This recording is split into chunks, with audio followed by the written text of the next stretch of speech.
सोचो अगर किसी और देश के अटैक में 3 अमेरिकन सिटीजन्स की जान चली जाती तो क्या व्हाइट हाउस इतना खामोश रहता? शायद नहीं। लेकिन जब एक अटैक में 3 भारतीयों की मौत हुई तो भारत में सबसे बड़ा सवाल यह है कि मोदी जी की तरफ से अब तक कोई रिएक्शन क्यों नहीं आया। हो सकता है इसका जवाब हमें किसी और डिप्लोमेटिक पिक्चर में देखने को मिले, क्योंकि डोनाल्ड ट्रंप को थैंक यू बोलने वाला ट्वीट तो तुरंत आ गया, लेकिन उन 3 भारतीयों के लिए एक भी लाइन अब तक नहीं। और ये सवाल सिर्फ अपोजिशन या क्रिटिक्स नहीं पूछ रहे, बल्कि वो लोग भी पूछ रहे हैं जो ये मानते हैं कि किसी भी सरकार की पहली जिम्मेदारी अपने नागरिकों के साथ खड़ा रहना होता है। वैसे ईरान ने इस घटना की निंदा जरूर की।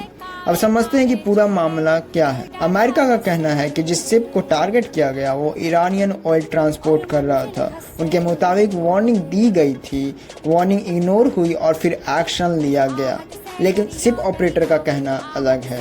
उनका कहना है कि शिप में ईरानियन ऑयल था ही नहीं और वार्निंग भी नहीं दी गई, सीधा स्ट्राइक की गई।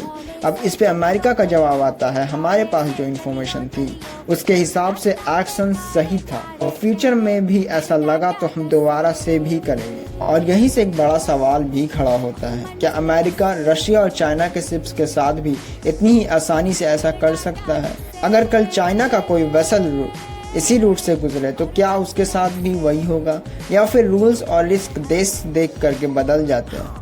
भारत के साथ अमेरिका का रिश्ता दोस्ती का जरूर है, लेकिन कई बार ये दोस्ती बराबरी वाली कम और प्रेशर वाली ज़्यादा लगती है। कभी ईरान से ऑयल खरीदने पर सैंक्शंस की धमकी, कभी टैरिफ का प्रेशर, कभी वीज़ा पॉलिसीज़ का यूज़ नेगोशिएशन टूल की तरह।